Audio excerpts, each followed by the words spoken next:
saya bangga nih masih ada turunan Rasulullah. Karena hebat. Apa hebatnya? Pinter, soleh, baik hati, tidak pernah maksiat. Saya akan banggakan itu pada orang lain. Tapi kalau ada orang misalnya ngaku-ngaku, saya di tubuh saya ada darah Rasulullah, tapi dia bikin diskotik,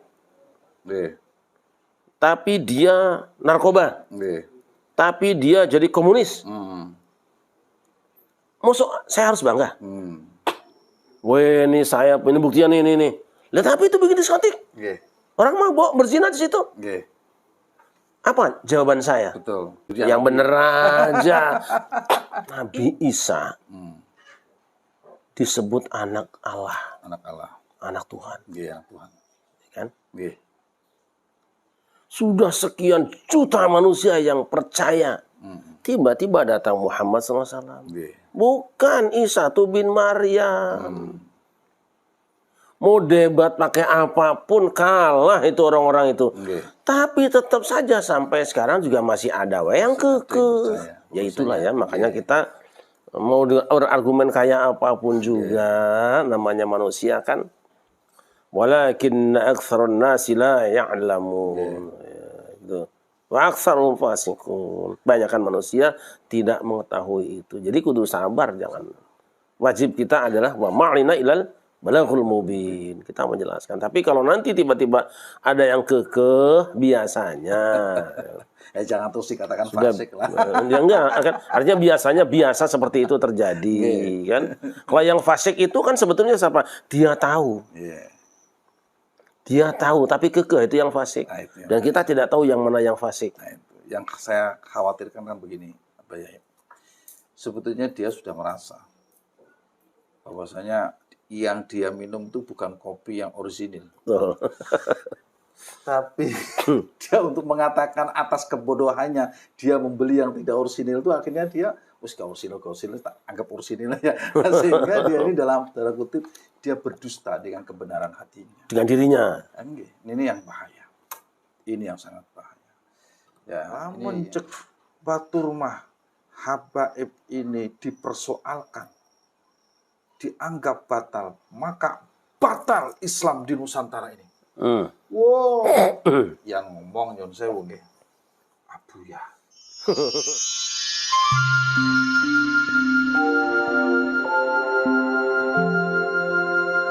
Saya tidak pernah mau peduli dengan silsilah orang. Itu bukan urusan saya. Urusan kita. Itu asalnya. Mau ngaku siapa kek, terserah ngaku turunannya Brawijaya resiko tanggung sendiri.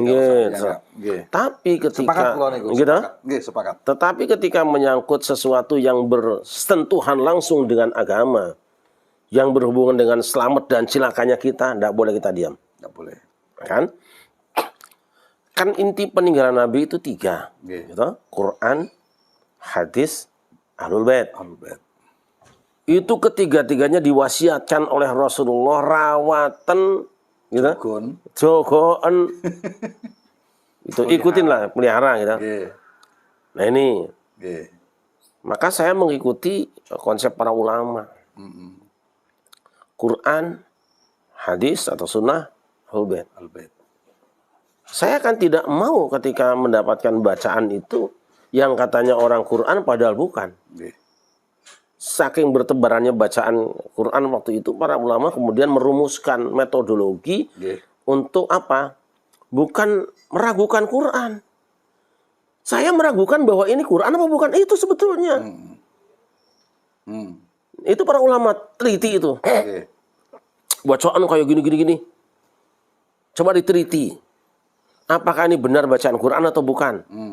Gak orang, sampean ulama kok meragukan Quran? Bukan meragukan Quran.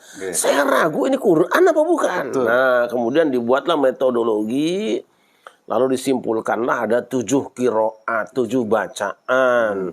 Kemudian oleh Ibnu Jazari jadi 10. Ada yang 14 itu ditolak karena tidak memenuhi persyaratan. Gitu. Nah, itulah. Dengan persyaratannya diteliti, dulu kan masih menggunakan tiga. Jadi alat alat seleksinya itu 3. Riwayat mutawatirah sesuai dengan bahasa Arab walaupun satu aja, dan Rasam Utsmani. Itu tuh laboratorium pengesahan Quran tuh itu. Okay. Dulu gitu. Standarnya. Okay. Dan kemudian hadis juga sama. Ketika ada orang meliti hadis, bukan dia yang mengingkari hadis. Justru ingin bahwa jangan sampai kita salah mengamalkan hadis yang palsu. Okay. Dibuatlah metodologi, akhirnya ada Bukhari, Muslim, Nabi, dan lain sebagainya. Okay. Mereka menentukan, saya percaya bahwa ini sabda Nabi. Kenapa? Karena memenuhi kriteria laboratorium konsep yang saya bikin. Pun Ahlul Bait tadi. Okay. Gitu? Okay. Ahlul Bait tadi. Kita wajib mencintai, memuliakan, dan mengikuti ajaran Ahlul Bait. Gitu. Justru kita ingin patuh pada mereka, ingin mencintai mereka, ingin memuliakan mereka. Maka saya harus yakin bahwa apa yang saya lakukan tuh benar, bahwa itu Ahlul Bait. Okay. Maka dilakukanlah penelitian bahwa mereka tuh dari Ahlul Bait atau bukan. Okay. Sebab takutnya salah gitu loh. Dan nanti bukan hanya kita yang malu, orang kita lain juga malu kepada orang dan juga generasi berikutnya. Betul. Sepakat ya.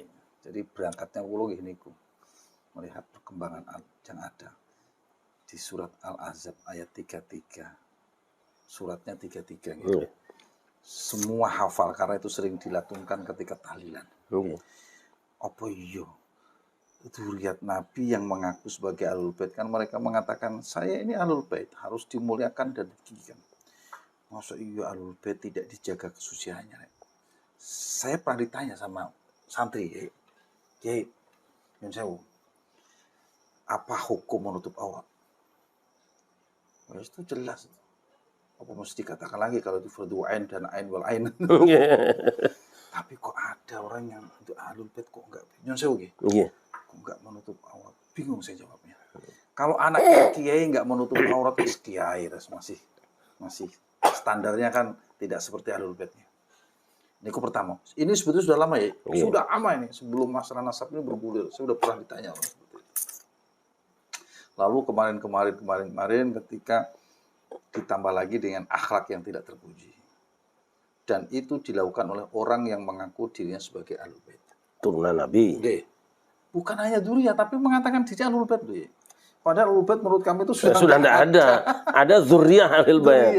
Mereka mengatakan Ahlul Bait. Bahkan saya ulangi lagi, maaf ya. Ketua Rabithah Alawiyah itu mengatakan dirinya adalah Ahlul Bait. Ini yang kadang-kadang menjadikan saya nyun sewu nggih. Malu sendiri saya. Ahlul Bait kok ngene rek. Maksudnya ngene iku satu ilmunya juga bisa dijajaki sangat mudah. Sebab banyak sekali di antara mereka yang mendawirkan hadis-hadis palsu. Dan itu pernah kami sampaikan ya. Terus yang kedua, seandainya mereka ini, bukan seandainya sebetulnya, terus terjadilah kekhilafan. Mereka berzina dengan istri tetangganya. Jadi itu santri saya nanya ya. Kalau berzina itu dilakukan dengan sengaja gimana? Ya tuh, soalnya kok kamu tanyakan. Bukan kayak ini kan ada ulama yang melakukannya. Oh itu khilaf, bukan khilaf ya. Ini Ahlul Bait. Wah, itu bingung saya jawabnya. Inilah perlunya dilakukan penelusuran tentang gitu ya, ketegasan atau yang disebut dengan garis lurus ke atas supaya kita nanti tidak punya wirang oleh santri-santri kita. Karena sejelas yang mengaku dirinya Ahlul Bait itu Allah yang menjaga kesuciannya. Wa yutahhirukum tathira. Dan itu yang luar biasa dari para dzurriyyah Kanjeng Rasulullah Muhammad SAW. Oke, Kiai kan gini ya. 3 tuh. Kita punya kitab suci Al-Qur'an. Tentu sebagai seorang yang mengimani ingin pamer di hadapan orang lain. Dan ingin membuktikan bahwa kitabku lebih baik daripada kitabmu. Ayo, kita tunjukkan, kita kontes, konsep apanya? Kebanggaan tersebut. Kita bangga. Saya yakin bahwa kitab Quran adalah kitab yang paling suci. Kalau ada yang coba-coba mengatakan tidak suci, debat terbuka dengan saya. Saya berani mengatakan itu. Saya sudah hafalkan Quran, saya pelajari Quran, Ya, sebagian kecil saya amalkan Quran. Saya yakin betul tidak ada yang salah dalam Quran. Ketika Quran yang ini tidak ada yang salah, maka saya bisa buktikan pada orang lain bahwa ini adalah kitab terbaik. Saya bangga. Oke. Pun hadis. Ketika sebuah hadis atau Rasulullah itu orang yang kita banggakan, maka saya berani bercerita pada orang lain, manusia terbaik di dunia Muhammad SAW. Kalau ada orang yang coba-coba mengkritik beliau berhadapan dengan saya, anggapan Anda bahwa seorang Muhammad bin Abdullah itu pernah melakukan kesalahan, pasti Anda yang salah. Ayo kita buktikan. Sepakat itu. Karena apa? Bukti-buktinya ada. Pun yang disebut dengan Dzurri Ahlul Bait. Saya tentu ingin bangga dong. Kita bangga. Jelas. Itu. Saya bangga nih masih ada turunan Rasulullah. Karena hebat. Apa hebatnya? Pinter. Soleh. Baik hati. Tidak pernah maksiat. Saya akan banggakan itu pada orang lain. Loh, tapi kalau ada orang misalnya ngaku-ngaku saya di tubuh saya ada darah Rasulullah, tapi dia bikin diskotik, tapi dia narkoba, tapi dia jadi komunis, maksud saya harus bangga? Weh, ini saya, ini buktinya nih. Lihat, tapi itu bikin diskotik, orang mabok berzina di situ. Apa jawaban saya? Betul. Ini kan misal, kan? Orang mencuri. Masa saya bangga dengan pencuri? Orang banyak berdusta. Bohong. Ya, nipu. Masa saya kudu bangga membanggakan ini loh. Kebanggaan saya, penipu. Yang bener aja. Itu sebetulnya maka kita periksa berangkat dari situ. Makanya ketika orang bicara di sini bahwa orang-orang meneliti nasab orang itu dengan DNA dan buku-buku, saya tidak. Akhlak dan perilaku. Betul. Gampang banget. Sepakat ini. Nah, seperti itu. Jadi, tolong difahami. Dalam manuskrip buku dengan nasab, setelah kita kaji itu kan memang tidak terkonfirmasi yang ada itu. Bahkan kemarin ada 11 kitab nasab yang memang harus dijadikan perhatian para ahli nasab. Ya, untuk bukan menafikan, tapi mengoreksi yang dalam pengakuan-pengakuan itu menyebutkan bahwasanya leluhur dari Pak Alwi itu sampai ke Rasulullah dan terkoreksi, terbantahkan, terkalahkan, bukan membatalkan, bukan. Kita hanya garis lurus. Yang namanya ulama itu pasti garis lurus. Nggak ada ulama garis benjol-benjol. Artinya lurus. Jadi tidak usah tambahin pakai garis lurus juga sudah ulama. Menegakkan kebenaran kan. Kalau tambahin garis lurus malah bukan ulama akhirnya. Terus pakai lurus gitu. Pasti ulama itu lurus. Karena misinya. Nggak usah tambahin lah, nggak usah pakai ulama garis lurus, nggak usah. Pokoknya ulama ya. Pasti menegakkan lurus. Kalau yang ada tambahan biasanya malah bukan. Karena ada garis lurusnya. Jadi kita menegakkan yang hak. Memang resiko menegakkan yang hak ini. Nah, itu sebetulnya. Jadi salah besar kalau kita ini ikut cawe-cawe membatalkan nasab orang lain. Bukan. Sebagai orang yang merasa ngerti, kita mesti meluruskan nasab. Siapapun, karena itu bagian daripada muru bil ma'ruf wa nahy 'anil munkar. Apalagi ini menyangkut orang yang menjadi milik umat. Bukan menjadi milik ahli warisnya saja. Panjenengan punya hak, punya milik, kita punya hak, punya milik, dan punya tanggung jawab. Karena ini berkaitan dengan agama. Nah ini yang saya buat. Jadi sepakat itu. Iya, sama seperti kita akan membeli sebuah produk. Madu lah. Buat produk madu lah. Atau kopi lah. Saya kan senang kopi kan. Jadi misalnya keluarga bilang, tolong belikan kopi asli, kopi Lampung, atau kopi Aceh Gayo, atau kopi AA dari apa namanya itu, Jambi. Tukang kopi ini. Tentu saya akan berangkat mencari kopi yang benar-benar yang di. Nah, bahwa di pasar itu pasti semua bilang kopi asli. Pasti. Pasti. Oh madu asli, pasti. Nggih. Ada orang yang selamat, siapa? Orang yang cerewet. Begitu dibeli, dites. Wah, ini bukan kopi liong ini. Beda. Saya tukang kopi akan tahu. Kalau yang nggak tukang kopi, jangan ngomong. Jangan kemudian, wah fitnah itu. Nanti dulu, kalau sampean mau menuduh orang fitnah, sampai jadi tukang kopi dulu. Keliling dulu, beberapa daerah. Kira-kira ini kopi liong, apa kopi Lampung, apa AA, apa kopi Gayo. Itu beda, apa kopi Yaman. Lain kan? Kalau Yaman ada nyerengnya itu biasanya. Itu. Juga madu. Saya pernah di Nusa Tenggara Barat ya, dengan Guru Marzaini. Dengan Tuan Guru Marzaini mengasuh pondok pesantren Al Mujahidin kalau tidak salah. Saya habis ceramah di sana. Tuan Guru, saya mau cari madu, diantar ke toko. Ini ya, Tuan Guru. Bukan yang itu, yang asli. Baru keluarkan di bawah. Bayangkan kalau saya tidak bawa Tuan Guru, beli yang tadi sembarangan itu, begitu diminum, enak rasanya. Bukannya sembuh penyakit malah kambuh. Nah, begitu juga zuriyah Ahlul Bait. Jadi jangan kemudian, kalau orang yang masuk asli, jangan maksa. Yang barang itu pasti banyak penikmatnya, gitu loh. Nah, itu. Nah, tapi kan kemudian diteliti. Begitu diuraikan di laboratorium, oh ternyata ini kadar airnya sekian, campur tapenya sekian. Orang awam nggak ngerti. Jadi kalau ada orang yang sedang meneliti itu, ikutin aja. Tapi kalau kamu ngayal yakin, ya monggo. So, kamu kan percaya dengan kemasan aja. Paham nih. Cuman saya berharap yang ngeyel-ngeyel begitu jangan serta-merta menyalahkan orang yang sedang mencari yang asli tadi. Biarkanlah yang asli tetap mencari. Ya, yang ngeyel-ngeyel tadi kalau sampean mau menikmati yang imitasi nggak apa-apa. Tapi jangan serta-merta menyalahkan yang asli. Yang sekarang terjadi itu nyun sewu, kembali ke masalah nasab.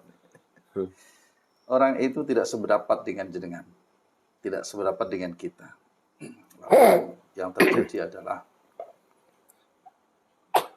framingnya tak negatif.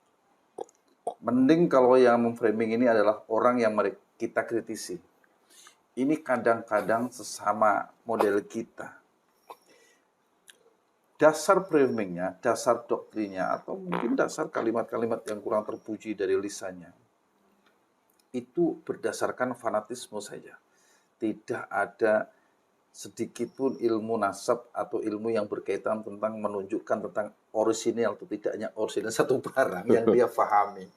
Tetapi dia mengatakan itu orang yang tidak suka dengan yang katanya tidak orisinil, itu orang yang celaka.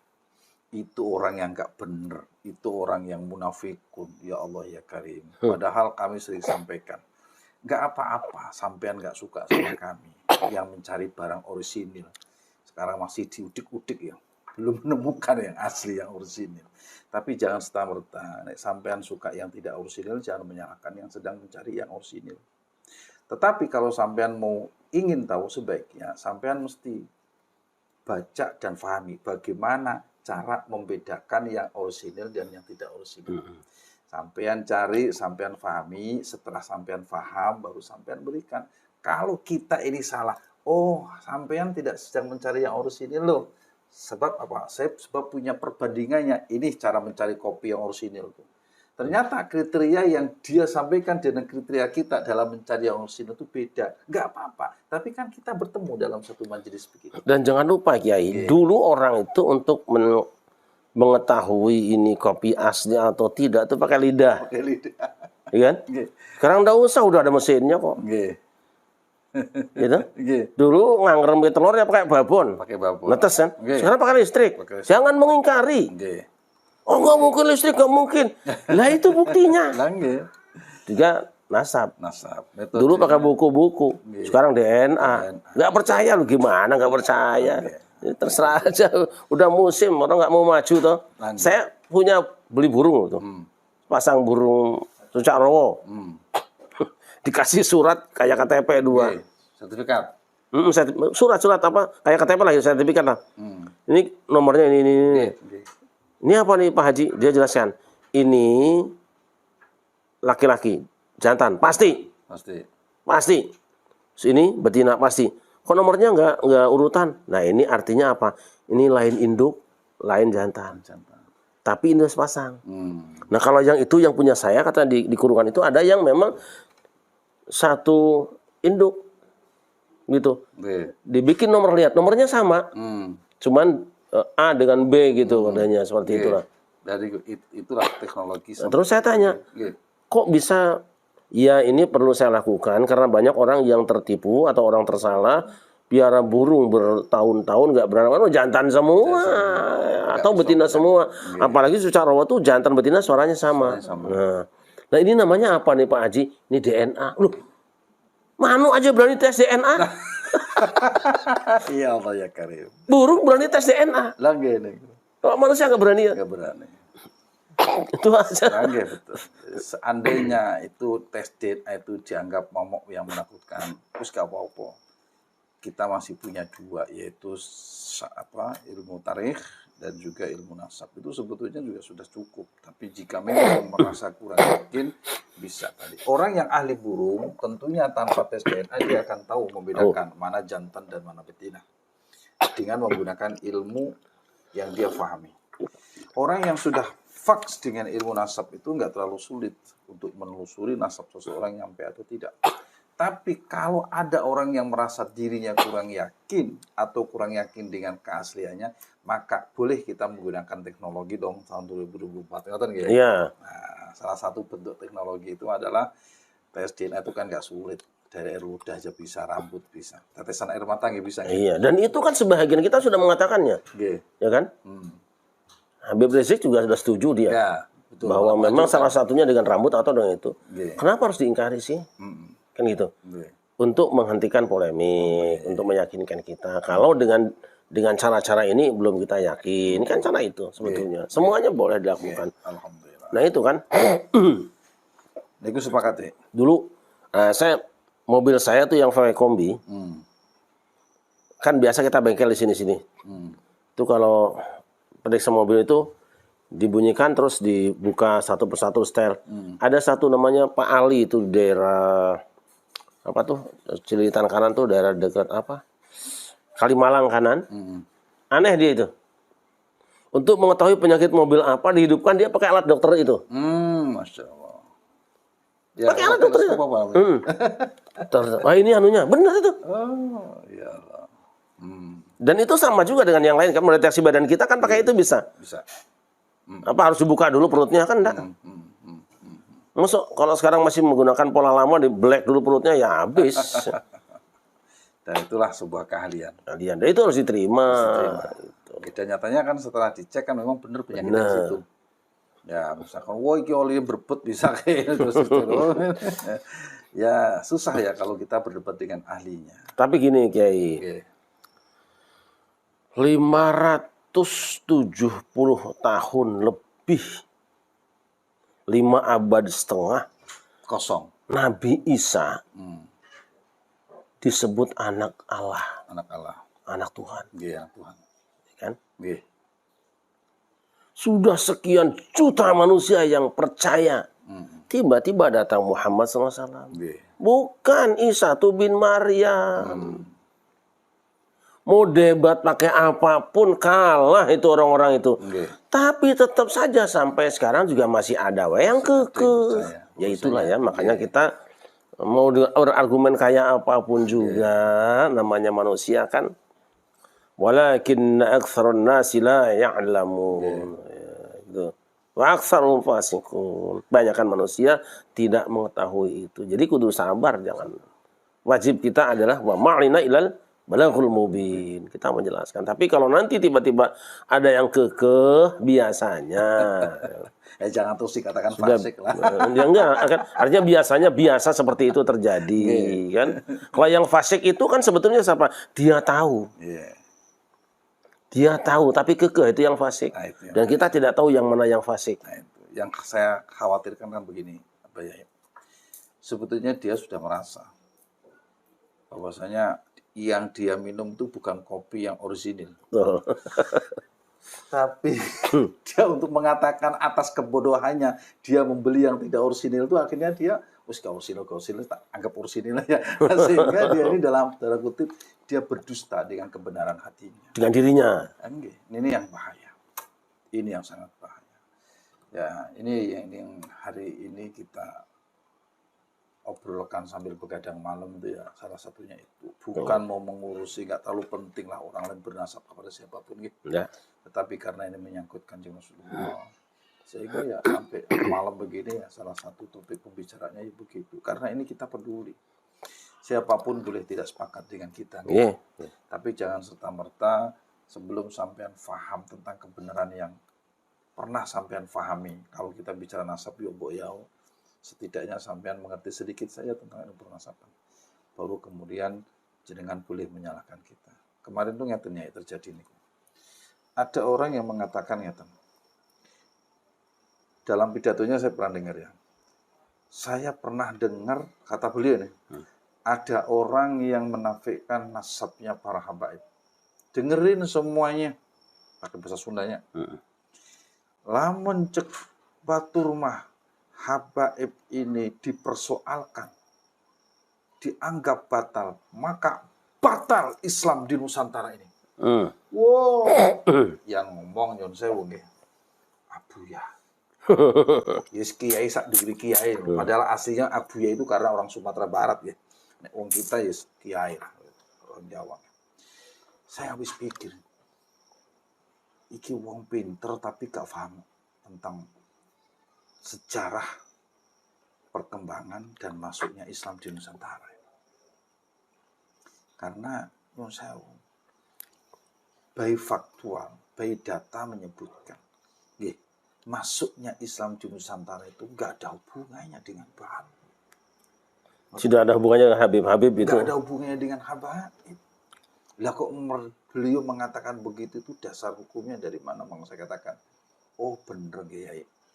Ternyata orang yang ahli nahwu dan ahli sorof tentang ahli fikih itu belum tentu dia ahli dalam ilmu aritmatika misalnya. Belum tentu dia ahli dalam ilmu astronomi misalnya. Berarti memang manusia itu hadir dengan kekurangan dan kelebihan masing-masing walaupun sekelas Abuya sekalipun. Itu menunjukkan Yon Sewu beliau kurang memahami tentang masalah nasab. Karena beliau katakan, saya dengar ada orang yang batalkan. Berarti kan dengar. Mestinya orang alim itu kan, yang saya kita pakai bahasa yang enak saja. Orang yang membicarakan terhadap apa yang dia dengar tanpa melakukan konfrontasi, apa istilah tabayun ya? Tabayun ya, cukuplah dia dianggap sebagai orang dusta. Hadul kadzibin. Loh apa iya Abuya dikatakan itu? Harusnya dia kan konfirmasi. Apa benar? Coba aku tak melihat dan tak membaca kajian-kajian yang dalam hal ini memang pernah dilakukan oleh Kiai Imaduddin. Kita tidak menafikan itu. Dibaca. Apa sih yang disajikan Kiai Imaduddin dalam tesisnya kalau bahasa menternya ya. Ini. Nah, lalu dia fahami, lalu dia bandingkan dengan ilmu atau kitab-kitab nasab yang ada. Mestinya kalau orang alim kan namanya juga alim. Terus, ternyata dia menemukan keganjilan di dalamnya. Atau ternyata dia menemukan sesuatu yang kurang sesuai di dalamnya. Baru kemudian beliau berkomentar. Komentarnya atas dasar ilmu. Tapi kalau orang komentarnya atas dasar nafsu, cek beja, maka ini tentunya bukan komentarnya orang yang ahli. Ngerti nggih? Saya akan mengutip dari kitab At-Tazkirah karya Al-Qurtubi ini. Su'ila al-Imam Ali karramallahu wajhahu ayyumkinu ayyajtami'a az-Zubair wa Tuhama 'Aisyah 'ala al-batil. Nanti jangan dituding Syiah, saya baca. Ini mazhabnya Imam Qurtubi itu mazhabnya Maliki. Imam Ali ditanya, mungkinkah sahabat ini, dan ini nggak akan saya sebut namanya. Tadi sudah bahasa Arabnya. Bersepakat untuk melakukan perbuatan batil. Fa'ajaba alimul ummati ba'da nabiyha biqali annaka lamalbusun alaik. Anna al-haqqa wal batila La yu'rafani ba'da rijal. A'rifil haqq ta'rif ahlah. Nggih. Ma'arifil batil ta'rif ahlah. Mama a'rifu jawaban muskitan haqqan arwa min hadzal jawab. Nah, itu ya. Oke.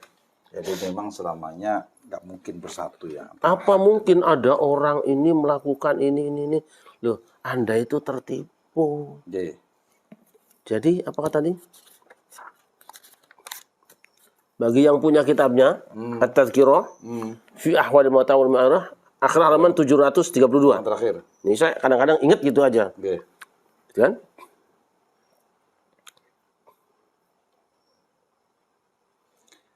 Kenali kebenaran itu dulu, baru kamu bisa nilai siapa orang itu. Bukan orangnya jadi ukuran kebenaran. Oke. Tapi apa yang disampaikan. Itu. Wah ini. Dan ilmu itu menggambarkan dengan jelas. Ya. Dasar ilmu itu tidak bisa dilihat dari siapa yang berbicara, menyampaikan. Tapi dasar ilmu itu. Tapi memang ada sisi lain, Kiai. Jika orang pernah sekali berdusta di dalam ilmu hadis, tidak boleh dipercaya laporannya, kan seperti itu. Sekarang udah ketahuan orang memasukkan sejarah berdirinya NU. Memasukkan sejarah berdirinya tarekat. Memasukkan kuburan. Itu sudah nggak boleh dipercaya. Kalau ada loh ya. Saya kira kalimat kalau saya boleh dibuang lah. Kalau tapi indikasi ngoten kenyataannya. Yang sampai hari ini nyun sewu, saya kulo punya kumpulan videonya kok tentang nyun sewu pemalsuan makam, pemalsuan sejarah ya. Pendustaan sejarah NKRI, sejarah kemerdekaan, termasuk torekot tertentu yang didustakan kebenarannya. Kalau ditanya, misalkan saya ditanya, kalau jenengan yang nanya mungkin nggak mungkin, tapi kalau santri yang nanya kan bisa. Yang saya ya, memang ngapusi gak dusta. Jadi harap ngomong. Gak bahaya tak? Gak bahaya. Jadi harap ngomong apa? Dusta. Kok iku ana iku. Bib anu bin anu kok ngapusi ae. Oh gak ngapusi. Lho, kula ningali video ini kok. Terus pundi ini. Apa iya kita akan membela mati-matian? Oh ini toh durian Nabi. Malu saya, terus terang. Kalau itu terjadi, malu saya. Bukan sama siapa-siapa, malu sama santri. Kalau malu sama jenengan nggak aneh. Kalau pernah ditanya niku masalah zina niku nyun sewu ya Allah. Ya mau sak karepmu lah. Itu yang menarik itu. Yang menarik kejadian di Cirebon, Yai. Saya kan baru 2 bulan ceramah di situ, di lapangan situ. Tempatnya niku. Iya, makanya si korban itu keluarganya ya kontak saya. Nggih, kalau bilang gitu? Ada informasi kok. Kok Kiai Sarip ngerti sebelumnya. 2 bulan sebelumnya aku ceramah di situ, selawatan itu. Masya Allah ya Karim. Dan itu. Ya, terus aneh-aneh. Terus nomor dasar tadi yang saya sampaikan. Kok ada orang yang tidak tahu batasan aurat. Coba kita mengajak ke surat yang sama di ayat 59 misalnya. Tentang bagaimana Rasulullah ini tidak hanya sekedar menganjurkan, tapi memerintahkan kepada duriannya dan umat untuk menutup aurat. Lu kok ono sih? Ngaku durian Nabi nyun sewu ini bukan sarah ini kan hanya cerita nih. Itulah kemudian muncul keberanian seseorang untuk menelisik tegak lurusnya sebuah kebenaran. Ya, jadi kembali kalau saya itu tidak akan menilai orang dari penelitian nasab walaupun kitab nasab saya komplit lah ada insyaallah yang 10-20 mah ada kali itu. Tidak mikirin Ini Masya Allah. Saya kagum nih ke tempat Kiai Sarip ini. Baik silsilah yang dari kitab-kitab cetak maupun silsilah yang ditulis oleh manuskrip keluarga ada kan namanya bangsa Indonesia kan rajin nulis dari Rajano terus sejarah kan tulis tangan John Bahula. Tapi saya tidak terlalu konsentrasi ke sana. Saya lebih konsentrasi pada perilaku, perilaku niku. Gak mungkin suara anjing mengeong-mengeong. Iya. Kayak gitu. Nah, yang seperti begini ya sebetulnya kami sih banyak berharap ya. Ada lembaga yang memang dinaungi oleh mereka kan. Mbok ya lembaga itu cawe-cawe nggih. Jangan malu-maluin lembaga dong. Kita ini kan ahlul bait. Kata mereka kan begitu. Kita ini kan durian Nabi. Tolong dong lembaga itu memberikan, ya kalau nggak mau instruksi, memberikan aturan main lah. bahwasanya begini-begini. Yang kira-kira melanggar coret aja daripada Iya. memalu-malukan. Iya kan Nabi Nuh juga gitu kan. Gitu. Innahu laysa min ahli kata Allah. Anak Nabi Nuh bukan keluargamu lagi, bukan ahlul baitmu lagi. Amalnya tidak baik. Itu saja. Mestinya sih saya berharap begitu. Makanya memang sebetulnya obrolan ini bukan untuk pribadi si A, si B ya. Sebetulnya lebih banyak kepada mestinya organisasi itu memberikan koreksi kepada orang-orang yang ada di bawahnya. Agar ya hal-hal yang kurang baik itu tidak terulang lagi. Kan asbabul wurudnya peristiwa ini kan kata panjenengan salah satunya ketika saya aneh melihat akhlaknya orang yang mengaku begitu ya. Berangkatnya kan dari situ. Kita berharap ini. Dan ini menurut saya ya kan penting saya sampaikan kepada pemirsa semua. Saya tidak pernah ngaku turunan siapa. Jadi kalau ada orang-orang yang terus mengatakan Syarif Rahmat duriannya anu-anu, mohon maaf ya, itu bukan dari saya, bukan dari saya. Saya udah cukup bahagia, saya Syarif Rahmat bin Ahmad bin Romli, bin Muhammad Romli, udah sampai situ aja, nggak usah diterus-terusin. Ke atasnya nanti itu saya nggak pernah ngomong ke orang. Kalau ada orang yang ngomong ya terserah dia. Dari mana taunya kan terserah aja. Betul. Kan gitu. Tapi bahwasanya kita memiliki nasab itu tidak bisa dipungkiri. Iya, namanya manusia kok. Namanya manusia, kita tidak lahir dari batu kan. Sepakat nih Abah Yai, sepakat ya. Tidak boleh kita membanggakan diri karena memang yang paling penting kan inakramakum indallah. Nah, itu yang tidak kalah penting dalam hidup. Tidak terlalu penting kita ini dari siapa. Yang pasti adalah Allah nilai diri kita kan. Dari ketakwaan itu kan berangkatnya salah satu yang bisa dilihat dengan kasat mata nopo niku. Nah, ngoten Bang itu Nyai, monggo. Iyalah saya kira niku nggih. Harapan saya sih tetap dari dulu juga ini kan sudah menjadi menggelinding jadi bola panas ya kan. Yang kemudian masyarakat menjadi hangat gitu. Apa sih sulitnya Majelis Ulama Indonesia? Kalau menurut panjenengan memang sudah final atau solusi itu sebenarnya? Kalau menurut saya sih final tuh dua-duanya sudah final tapi belum dipertandingkan. Bahwa ini merasa sebagai petinju paling kuat, ya. Ini juga merasa juara bertahan. Tapi tidak pernah ketemu Nah itu. Jadi ini kan ada juara bertahan nih. Yang sudah mapan di tengah masyarakat. Tiba-tiba ada tampil nih petinju baru. Kan perlu ada. Ayolah naik ring lah. Naik ring. Ya kan. Turun lapangan. Wasitnya MUI. Wasitnya KKNU. Kemudian apa namanya. Panitia penyelenggaranya ya pemerintah dalam hal ini. Memang untuk gitu. NU ada Lajnah Basul Masail. Masa sih yang diomongin cuman kapan puasa, kapan lebaran terus dunia udah mau kiamat masih ribut soal ru'yat hisab. Ini loh. Ini masalah serius. Masalah serius ini. Bagi kami ini serius. Kalau nggak serius nggak mungkin malam-malam kita membicarakan seperti begini. Penting betul ini penting karena ini menyangkut tentang bukan kemaslahatan tapi keselamatan. Betul. Kalau kemaslahatan sih ada pilihan. Kalau keselamatan kan nggak ada pilihan, cuma dua. Kalau nggak selamat celaka. Iya.